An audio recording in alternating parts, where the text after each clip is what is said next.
사실 관계는 유한하기 때문에 뭐가 현실적으로 필요한 일이다 하더라도 장기적으로 보시면은 조금 그 관계가 좋지 않을 수도 있거든요. 그러면 서서히 멀어지는 것을 전 추천합니다. 여기서 좀 손절해야 될 엄마 유형. 크게 4명을 좀 얘기하고 싶은데요.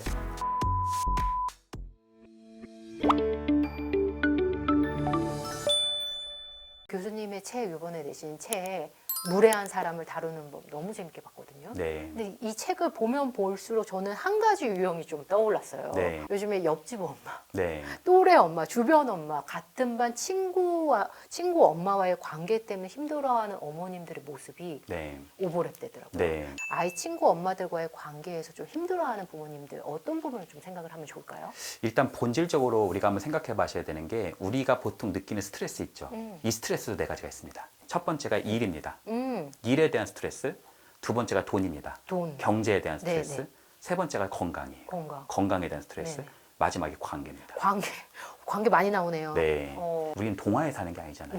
현실에 살죠. 뭐 공주님께서 왕자님하고 결혼해가지고 행복하게 살았대요. 예. 사실 결혼하면 그때부터 시작이에요. 내가 인간관계에서 네네. 스트레스를 되게 많이 받을 수 있고 그 인간관계의 스트레스는 보통 내가 요즘 연락하고 있는 사람과의 관계다. 이렇게 보시면 됩니다. 네. 그리고 이 4가지 중에서도 많은 통계에서 나오지만 네. 가장 많은 스트레스를 주는 요소는 또 인간관계입니다. 인간관계. 인간관계도 스트레스다. 음. 이렇게 좀 본질적으로 좀 생각하셔도 좋을 것 같아요. 그러면 자주 만나는 사람의 빈도수에 따라서 영향을 많이 받는 거예요. 그렇죠. 특히 아이들 뭐 같이 하교하거나 등교하면서 만나는 경우 거의 매일 만나는 경우들이 너무 많거든요. 네. 내가 만나는 그 사람이 되게 조급한 사람이에요. 음. 그렇게 만난 사람이 엄청나게 부정적인 생각을 맨날 하고 있어요. 그 사람이 거의 막 열등감에 엄청나게 많이 젖어 있습니다. 그럼 나한테도 그게 침투되기 시작을 합니다. 그래서 이런 요소는 내 인생 자체를 굉장히 조금 어둡게 만들 수 있는 하나의 요소일 수 있죠. 이 엄마들과의 관계는 우리 아이가 달려 있거든요. 네. 너무너무 소중한 우리 아이가 달려있기 때문에 혹시라도 나 때문에 우리 아이가 영향을 받지 않을까? 네. 나로 인해서 아이가 따돌림 당하지 않을까? 이런 압박감이 굉장히 크신 것 같아요. 네. 관계는 유한하기 때문에 장기적인 토대 안에서 가능하다면 정말 문제가 많으신 분이다. 그러면 서서히 멀어지는 것을 전 추천합니다. 서서히 멀어지기. 왜냐하면 사람은 잘 안 바뀌거든요.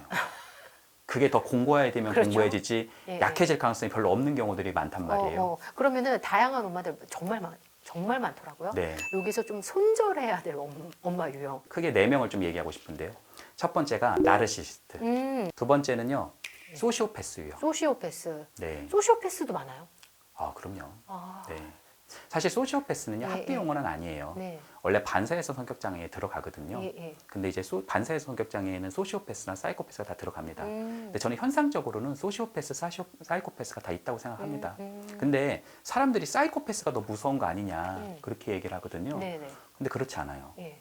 사이코패스는요 예. 보통 어린 시절부터 무슨 문제를 많이 일으킵니다.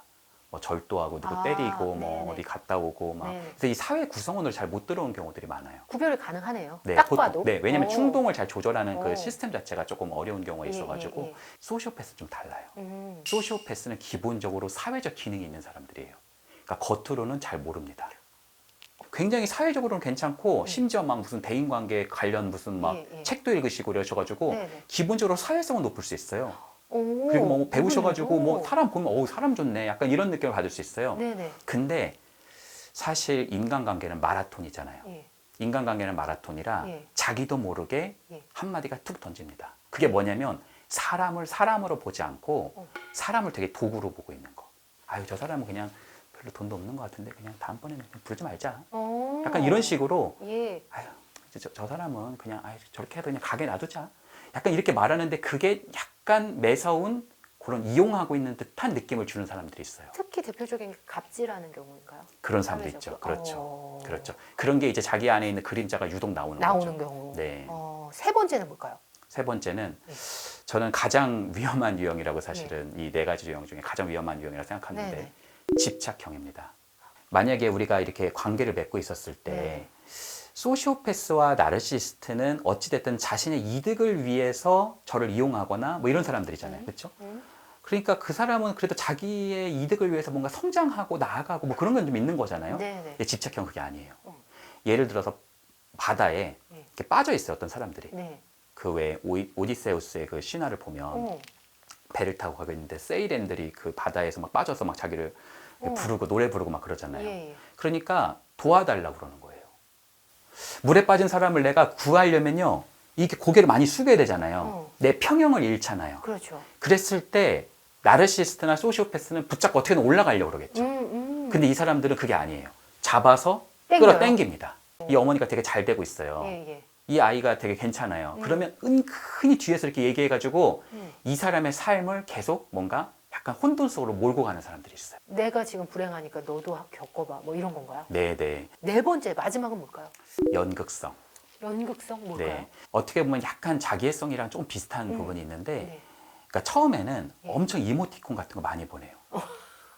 왜 이렇게 애정 표현이 많지? 막 그럴 정도로 누구 엄마? 뭐 이러면서. 막 애정 표현이 막 난리가 나요. 막 네네. 이모티콘이 막 거의 파티장입니다. 막 난리가 나고 막 선글라스 끼고 막 춤을 추고 예, 난리가 나 그래요. 있어요. 네네.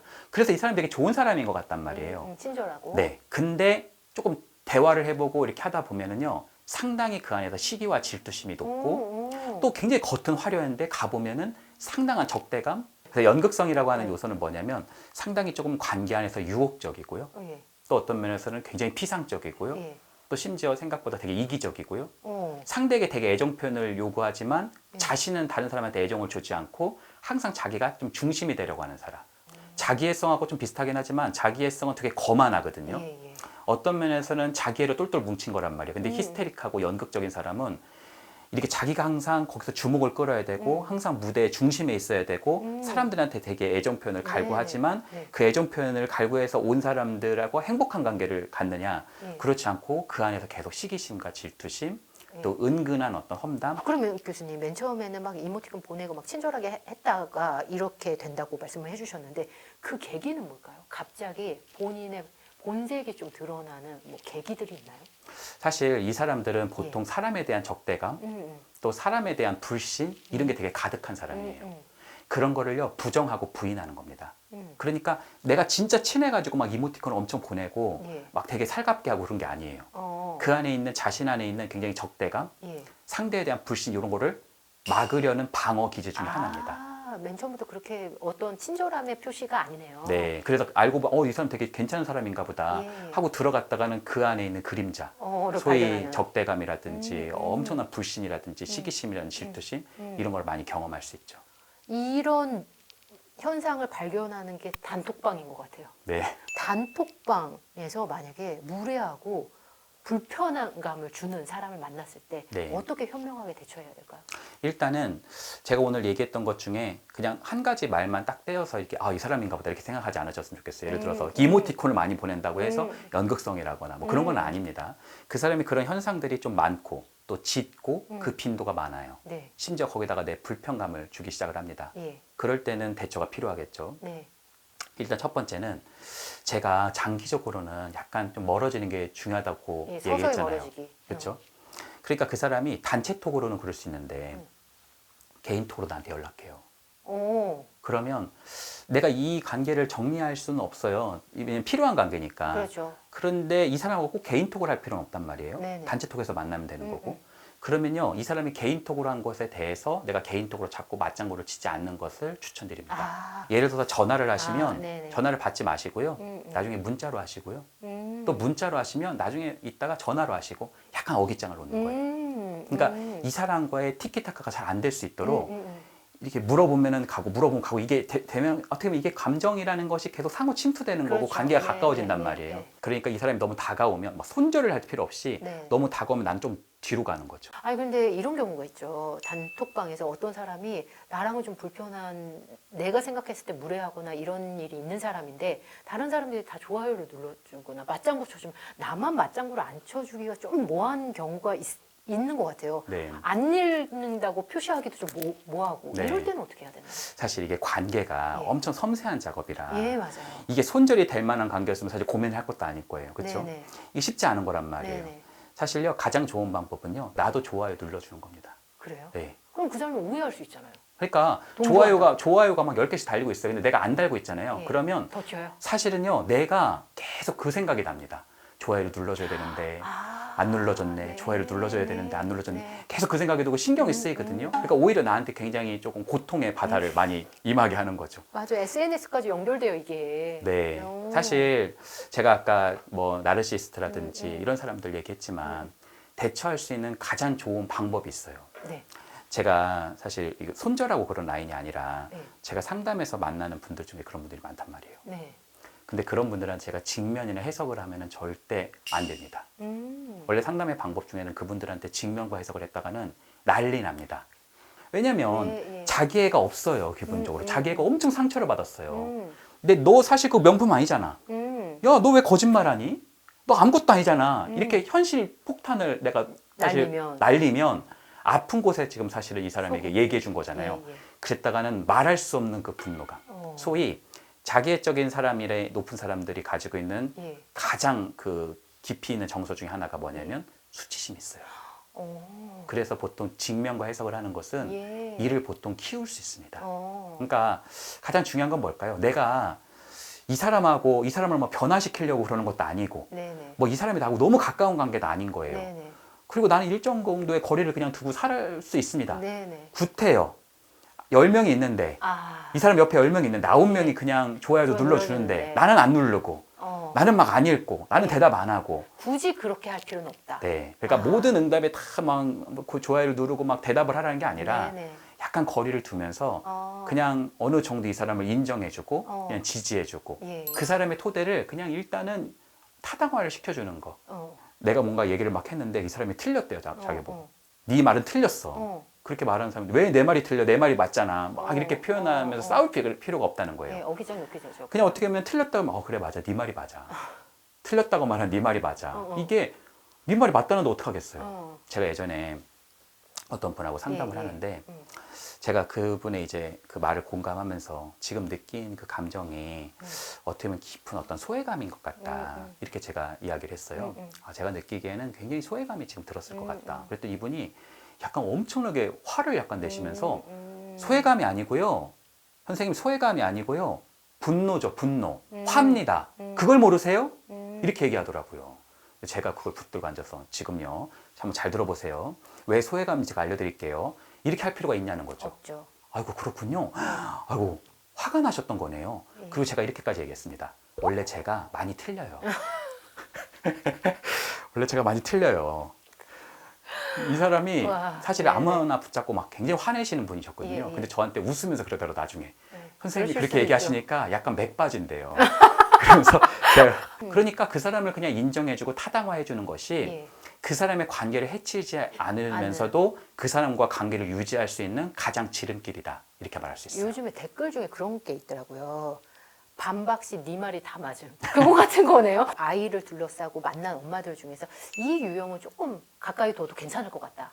첫 번째는 내 이야기를 좀 잘 들어주는 사람. 자기 자식이 아니라 상대방의 얘기를 좀 들어줄 수 있는 사람. 그렇죠. 내가 무슨 얘기를 할 때 좀 들어줄 수 있는 사람.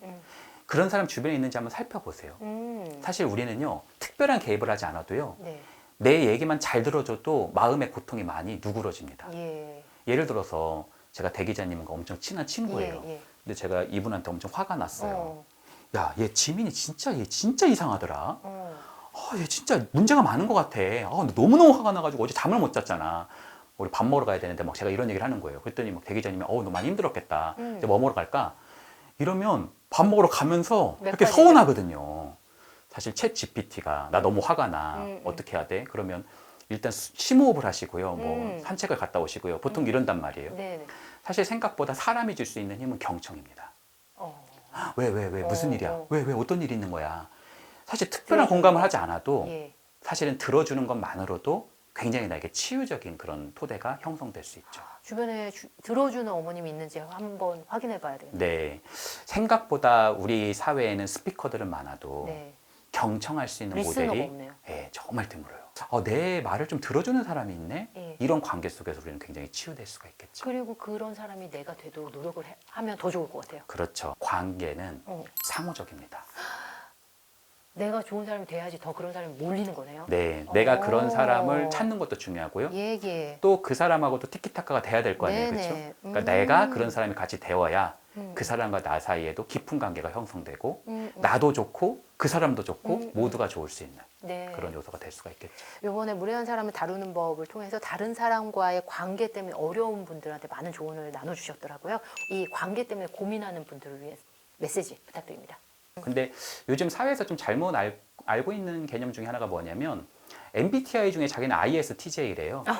그래서 ISTJ라 뭐 나는 그냥 내향이고 그냥 예, 좁은 예. 걸 보고 그냥 T고 요즘 예, T가 예. 난리잖아요. 사실 T가 사실은 공감 능력이 없는 게 아닌데 그 J다. 그 음. 나는 이제 이번 생에 인간관계는 틀렸다. 그냥 저는 그냥 갈게요. 이번 생은 그냥 망했어. 이렇게 생각하시는 분들이 너무 계신데 많은 것 같아요. 그렇지 않아요. 어. 인간관계는 반응하는 게 아니고요. 인간관계는 대처하는 겁니다. 그리고 인간관계는 여기가 교육 대기자 네네. 채널이잖아요. 교육이라는 게 되게 중요하고 아이들의 양육을 어떻게 보면 굉장히 관심 있어하는 우리 부모님들 구독자분들이 보시죠. 많으신 것 같아요. 사실요, 인간관계도요, 교육이고요. 인간관계도 배우는 겁니다. 우리는 태어나자마자 인간관계 속에 태어나고 죽을 때까지 인간관계 속에 이미 들어가 있기 때문에 인간관계를 잘 배우셔서 조금 더 나은 삶을 살기를 응원합니다. 네, 오늘 이현주 교수님의 조언이 관계 때문에 힘들어하는 분들께 귀하게 다가갔을 것 같습니다. 장시간 함께해 주셔서 감사합니다.